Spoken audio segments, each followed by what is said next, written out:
예, 우리 옆에 분들과 오늘도 큰 은혜 받으시기 바랍니다. 그렇게 인사하겠습니다.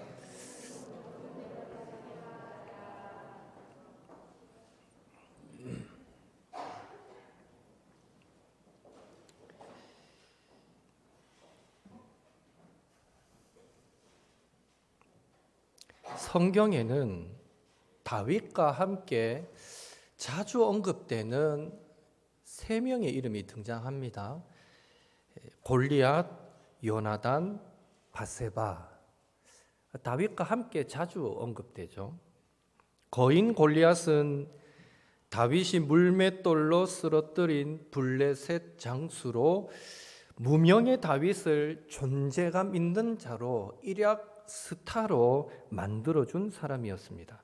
요나단은 골리앗을 쓰러뜨린 다윗을 자신의 생명처럼 아끼고 사랑하여 아버지 사울로부터 다윗의 생명을 구해 주었던 친구였습니다.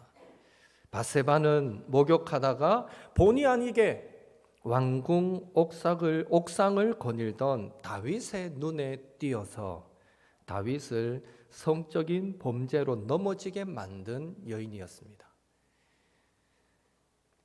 다윗이 골리앗을 만날 때만 해도 가족에게 인정받지 못하던 무명의 양치기 소년이었습니다. 그렇지만 그는 너는 칼과 창과 단창으로 내게 나아오거니와 나는 만군의 여호와의 이름으로 내게 나아가노라. 그렇게 믿음으로 선포하고 골리앗을 쓰러뜨림으로 하나님의 영광을 드러냈습니다. 그리고 그 일로 인해서 사울의 아들 왕자 요나단이라는 좋은 친구도 얻게 되었던 것입니다. 이는 모두 다윗이 무명일 때 그저 여호와는 나의 목자시니 내게 부족함이 없으리로다, 그런 믿음으로 양을 치던 목동일 때 일어났던 일입니다. 그러나 세월이 지나서 다윗이 밧세바를 보고 그녀를 범할 때의 상황은 완전히 달라졌습니다. 다윗은 자신을 죽이려던 사울의 손아귀에서 완전히 벗어났습니다. 이스라엘에서 가장 유명한 사람이 되었습니다. 마침내 막강한 힘과 권세가 있는 이스라엘의 왕이 되었고, 사무엘하 8장 14절에 다윗이 어디로 가든지 여호와께서 이기게 하셨더라. 다윗이 어디로 가든지 여호와께서 이기게 하셨더라. 하나님은 왕이 된 다윗이 어디로 가든지 전쟁에서 이기도록 역사해 주셨습니다.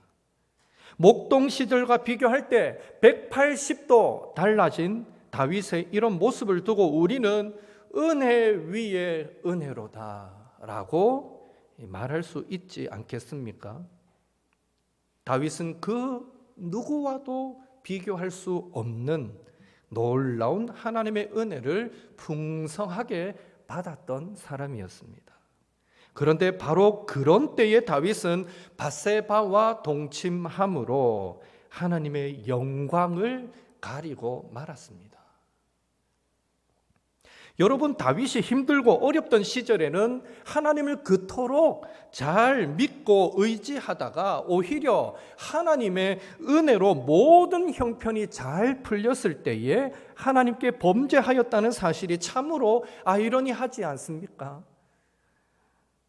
우리는 오늘 밧세바와 동침한 다윗의 이야기를 통해서 죄가 무엇인가, 죄가 얼마나 무서운 것인가 하는 것을 함께 생각해 보면서 은혜 나누기를 원합니다. 먼저 생각해 볼 것은 다윗은 누구보다도 신실했던 사람이었다라는 것입니다. 여러분, 사울이 다윗을 죽이려고 그를 얼마나 괴롭혔습니까? 사울 때문에 다윗이 얼마나 도망 다니는 삶을 살아야만 했습니까?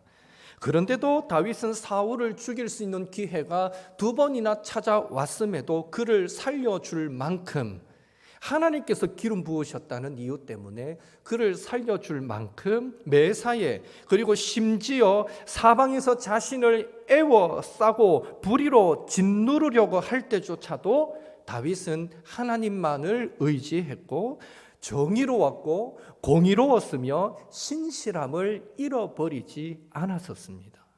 우리는 이런 다윗의 모습을 보면서 어떻게 사람이 이럴 수 있지? 라는 생각을 할 정도로 다윗은 신실했던 사람이었습니다.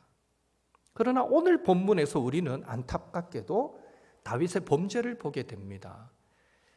우리아의 아내 바세바와 동침하는 범죄였습니다. 너무나 뜻밖의 사건이어서 우리는 또다시 어떻게 사람이 이럴 수 있지 생각하지 않을 수 없는 것입니다.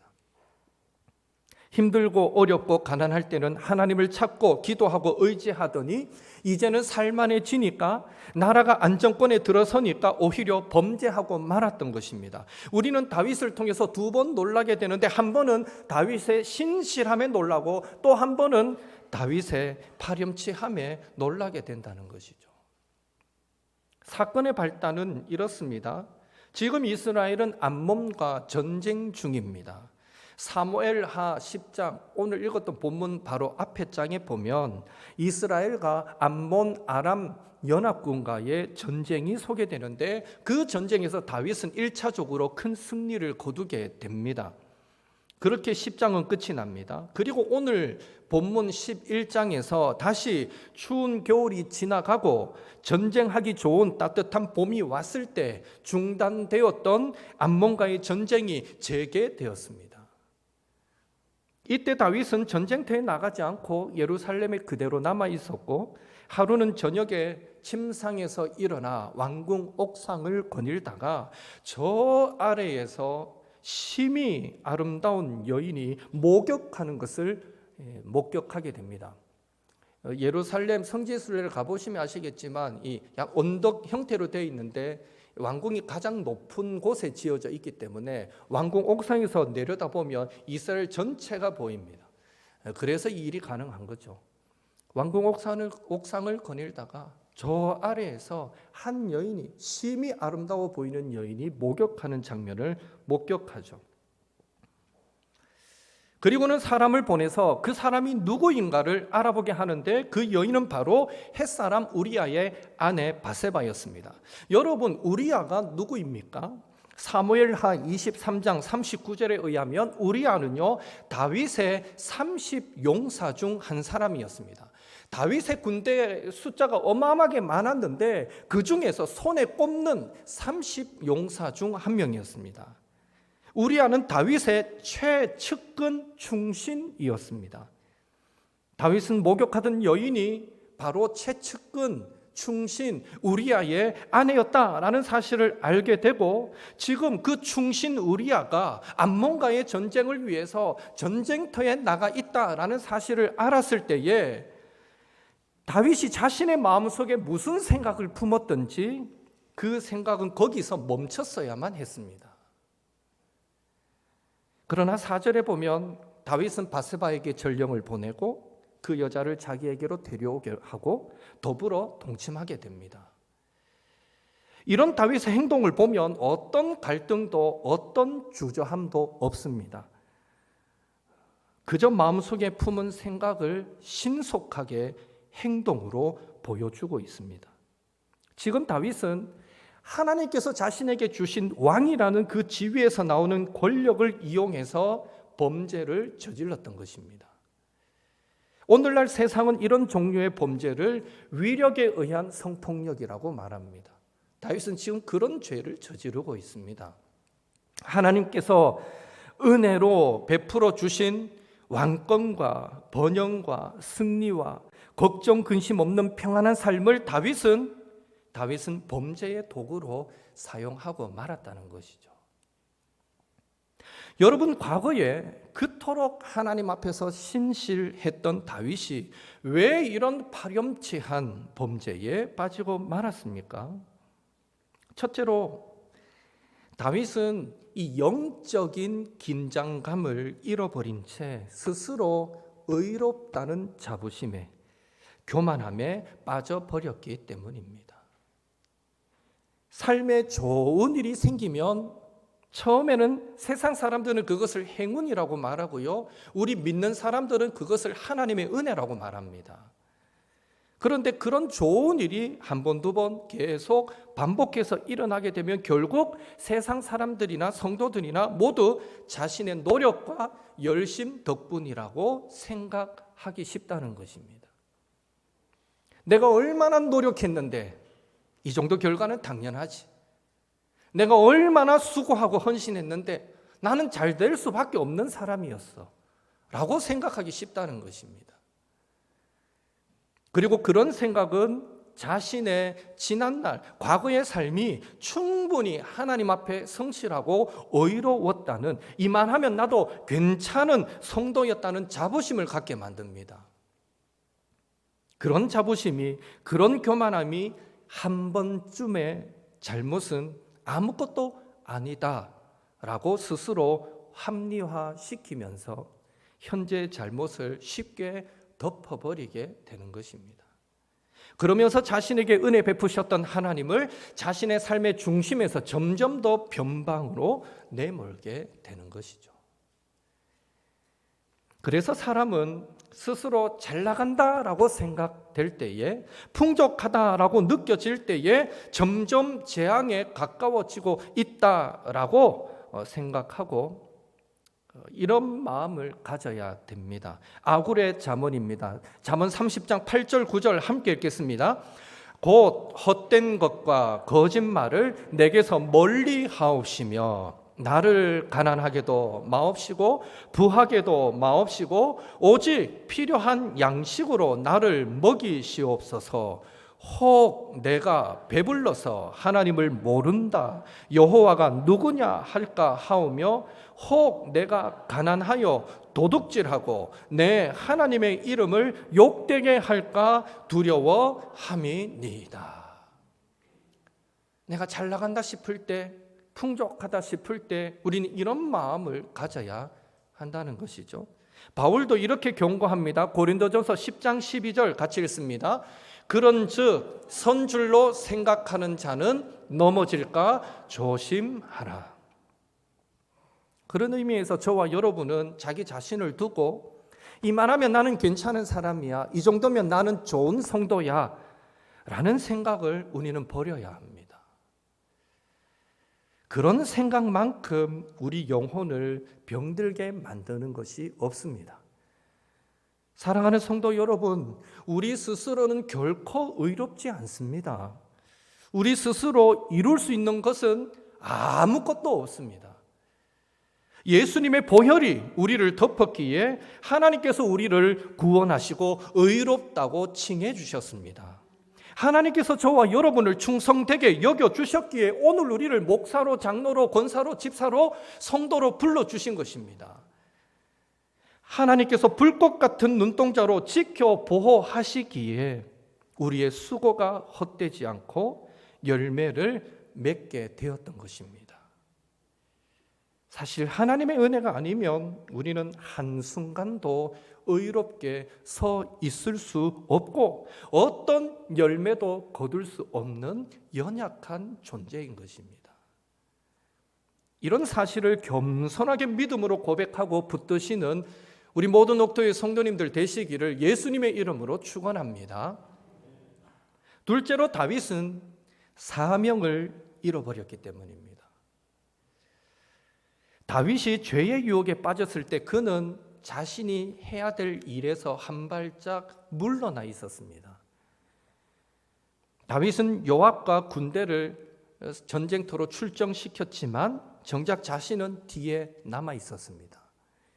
전쟁이 있으면 왕은 군사들과 함께 출정하거나 전면전에 나서지는 않더라도 후방에 머물면서 경건한 생활과 기도하는 모습을 보였어야 합니다. 그것이 마땅한데 다윗은 그런 왕의 사명을 게을리했던 것입니다. 물론 지난해에 암몬 또 아람 연합군과의 전투에서 크게 승리하기는 했습니다. 그래서 이번에는 다윗 자신이 가지 않더라도, 신경 쓰지 않더라도 충분히 저 전쟁은 이길 수 있을 거야 라고 생각했을 수도 있습니다. 하지만 그러함에도 불구하고 다윗은 왕으로서 전쟁 중인 이스라엘을 기억하며 계속해서 기도하면서 백성과 군사들을 격려하는 사명을 감당했어야 했는데 그렇게 하지 않았던 것입니다.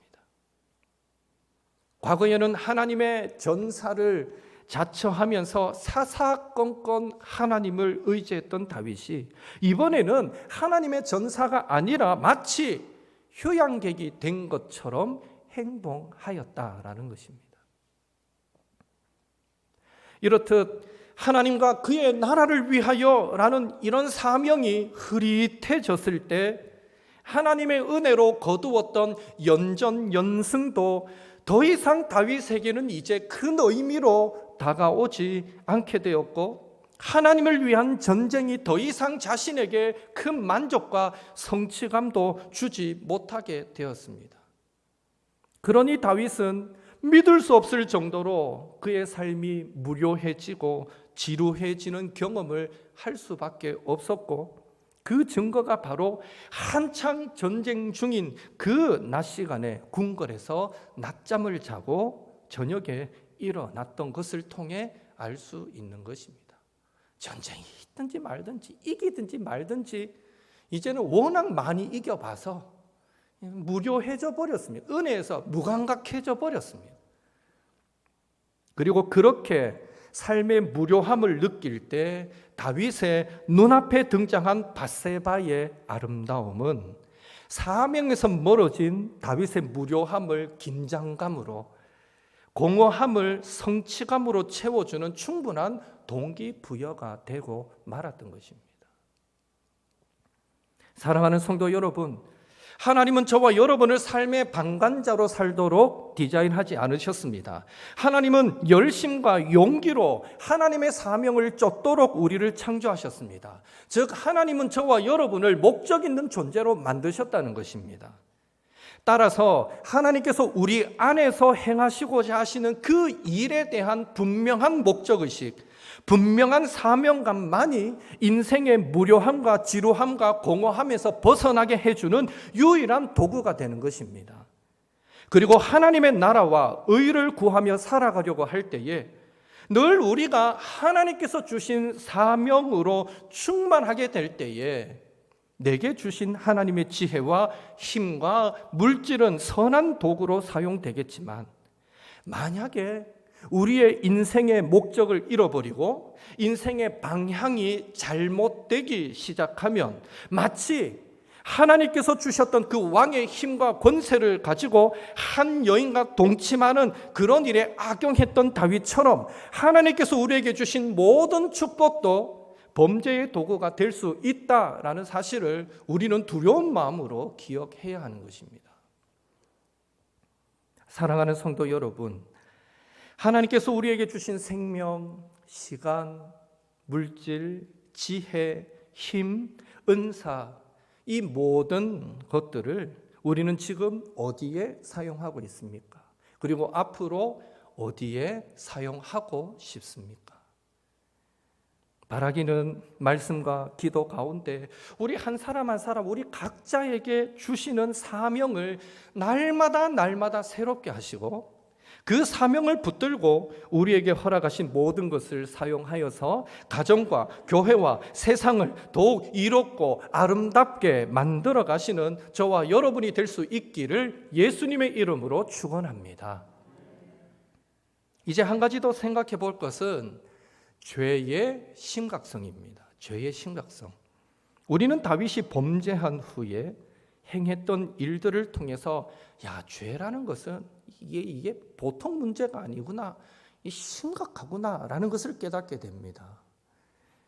앞서 잠시 언급했지만 어쩌면 다윗은 지금까지 하나님 앞에서 자신이 의롭고 성실하게 살아오려고 노력했던 그런 삶의 그 총량과 비교할 때에 지금 자신이 눈 찔끔 감고 한 번의 범죄 행위가 마치 맑은 물이 가득 차 있는 그런 수조에 검정색 잉크 한 방울 떠뜨리는 것과 같은 것처럼, 아무것도 아닌 것처럼, 이 한 번의 죄를 저지른다고 해서 이전의 삶과 크게 달라질 것이 없는 것처럼 그렇게 생각했을 수 있습니다.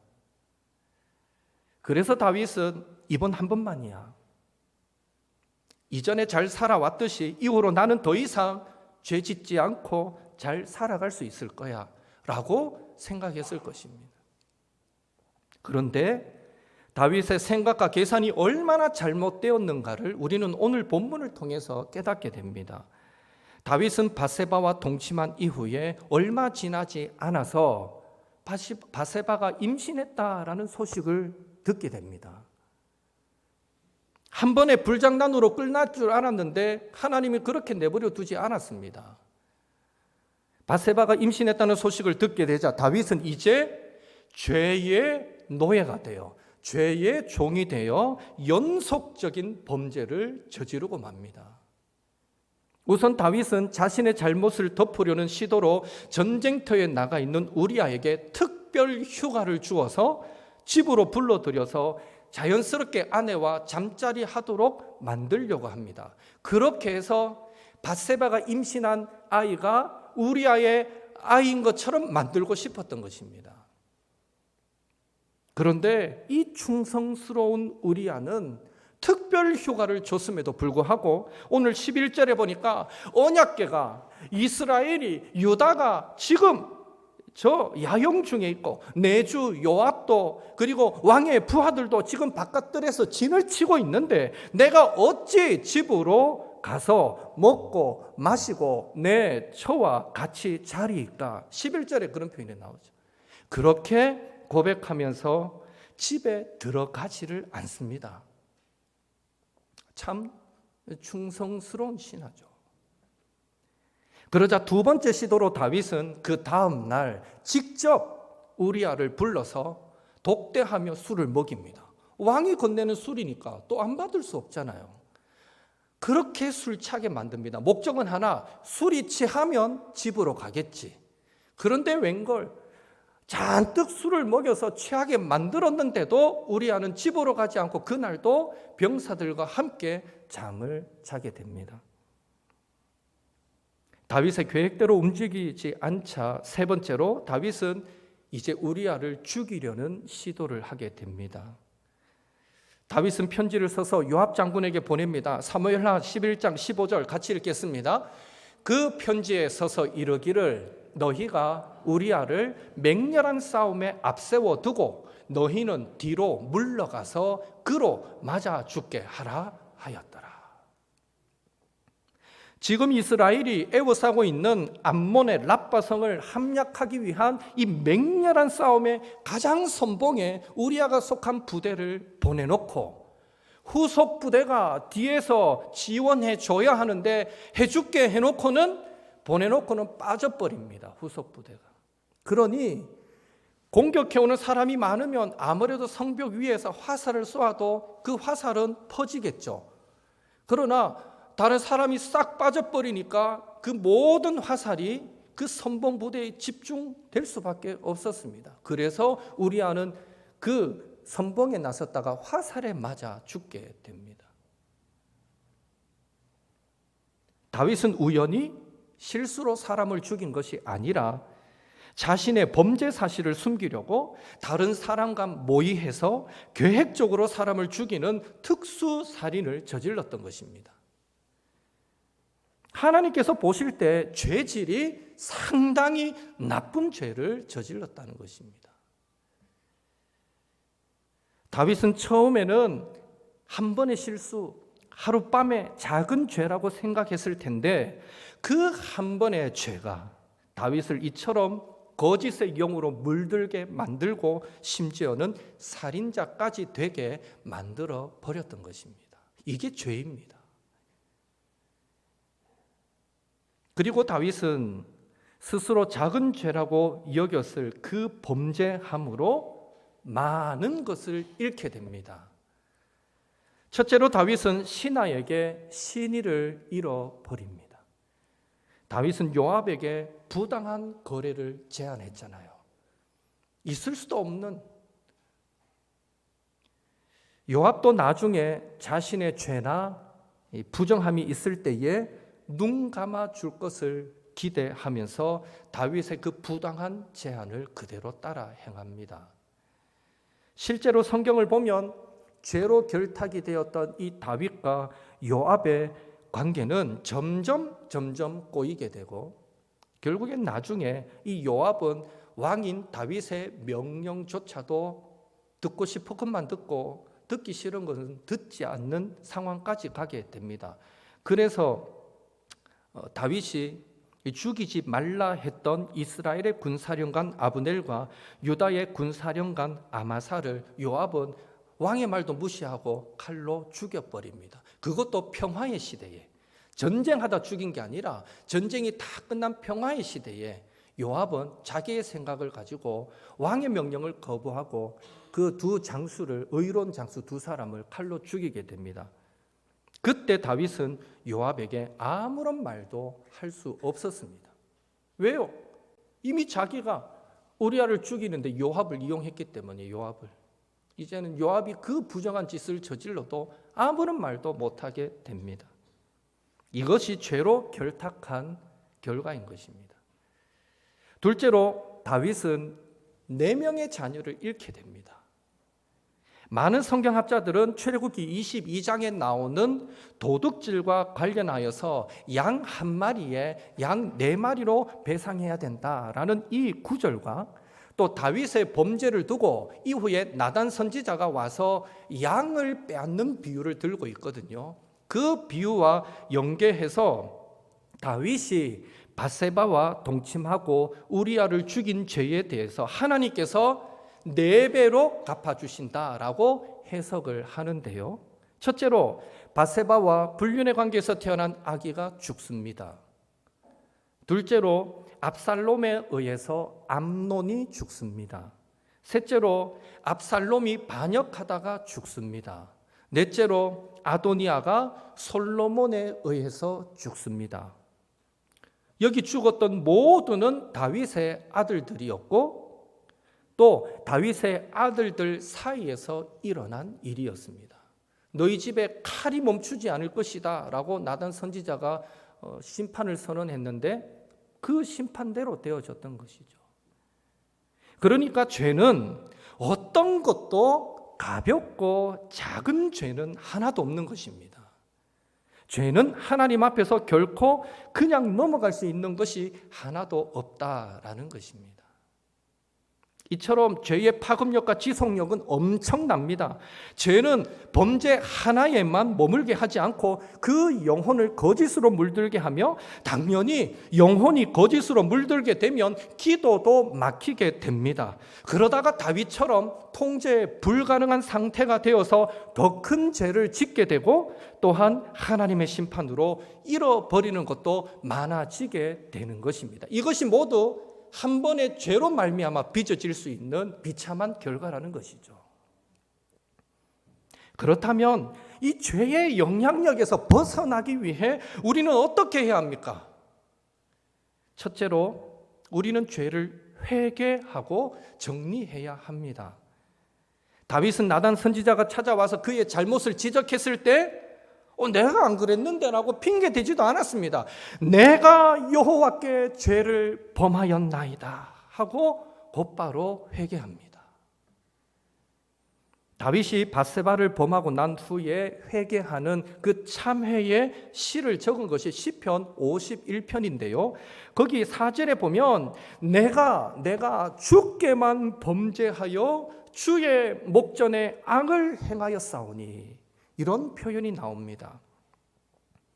여러분 사실 다윗은 주께만 범죄한 것이 아니지 않습니까? 밧세바에게도 범죄했고 우리아에게도 범죄했고 심지어 멀쩡한 요압도 죄짓게 만들었고 여러 사람을 범죄하게 만들었습니다. 그런데 다윗은 시편에 고백하기를 내가 주께만 범죄하여 주의 목전에 악을 행하였사오니 주께만 범죄했다고 고백하고 있습니다. 어떤 의미일까요? 그것은요, 다윗의 죄의 양상은 간음죄로, 거짓말로, 살인죄로 여러 사람에게 여러 모양으로 나타났지만 근본적으로 죄는 하나님을 배반한 것이다 라는 것을 강조하고 있는 것입니다. 그래서 세상 사람들은 지은 죄가 드러나면 어떻게든지 덮으려고 하지만 우리 성도는 죄가 드러날 때에 시침이 떼거나 덮는 것이 아니라 하나님 앞에 납작 엎드려져서 회개해야 하는 것입니다. 바울은 고린도후서 4장 2절에서 새 언약의 일꾼된 성도들에게 숨은 부끄러움의 일을 버리고 속임으로 행하지 말라라고 권면하고 있습니다. 여러분, 큰 댐이 무너지는 것은요, 처음부터 큰 구멍이 나서가 아닙니다. 아주 작은 균열로 조금의 아주 소량의 물이 조금씩 새는 그것으로부터 시작해서 결국 댐이 파괴될 수 있는 것처럼 아무리 작게 여겨지는 죄라도 우리의 삶과 영혼을 망치는 것은 작은 죄에서부터 시작될 수 있다는 것입니다. 이런 사실을 기억하시고 작게 여겨지는 죄라도 가능한 멀리 하시고 혹 실수하여 범죄하였을 때에 즉시로 돌이켜 회개하심으로 그 죄의 파급력과 지속적인 그 영향력에서 벗어나는 삶을 살아가시는 저와 여러분이 될 수 있기를 예수님의 이름으로 축원합니다. 그리고 두 번째로 마지막인데요. 이 죄의 영향력에서 벗어나기 위해 우리는 예배를 회복해야 합니다. 시편 51편 17절 같이 읽겠습니다. 하나님께서 구하시는 제사는 상한 심령이라 하나님이여 상하고 통회하는 마음을 주께서 멸시하지 아니하시리이다. 세상 사람들은 예배를 일종의 취미와 같은 종교 생활로 여깁니다. 별것 아닌 것처럼 생각하여서 자신들의 우선순위에서 항상 뒤로 미루어 생각하는 경향이 있습니다. 그래서 그들은요, 예배보다 여행하는 것을 더 좋아하고 예배보다 친구 만나는 것을 더 좋아하고 예배보다 운동하는 것을 더 좋아하고 예배보다 잠자는 것을 더 좋아합니다. 세상 사람들이 그렇습니다. 그래서 성도들이 예배를 드려야 하기 때문에 그 시간에 약속을 잡을 수 없다라고 말하면 그들은 도무지 이해를 못합니다. 예배가 뭐라고? 빠질 수도 있는 거고 다음에 드리면 되는 거고 세상 사람들은 그렇게 생각합니다. 그들은 예배만이 우리가 죄의 영향력에서 벗어나서 참된 자유를 얻는 살 길, 진리와 생명의 길임을 모르기 때문입니다. 다윗의 고백처럼 하나님은 상한 심령의 예배, 통회하는 마음의 예배를 드릴 때 멸시하지 않으심을 믿으시기 바랍니다. 하나님은 예배를 통해서 사람의 심령을 새롭게 하시고 삶의 무질서가 질서로 회복되게 하시며 무너졌던 생활이 세워지는 역사를 이루어 주시는 것입니다. 날마다 하루를 시작하면서 하나님 앞에 무릎 꿇고 기도하고 하나님을 구하고 바라는 그 예배를 드릴 때 바로 거기서부터 원수 마귀의 더러운 미혹의 역사가 떠나가는 능력이 시작되는 것입니다. 사랑하는 성도 여러분, 다윗은 엄청난 죄를 지었음에도 결국 회개하고 예배를 회복하여 하나님과 동행하는 은혜의 삶을 살았던 것 기억하시고 우리도 먼저는 죄의 파급력과 지속성이 강하다는 그 심각성을 깨닫고 죄를 경계할 뿐 아니라 범죄하게 되면 즉시로 회개하여 돌이키시고 더불어 날마다 하나님을 구하고 바라는 예배로 우리의 심령을 새롭게 하셔서 사탄, 마귀의 미혹의 역사가 떠나가고 죄악에서 벗어나 살 길로 진리와 생명의 길로 날마다 나아가시는 우리 옥토의 모든 성도님들 되시기를 예수님의 이름으로 축원합니다.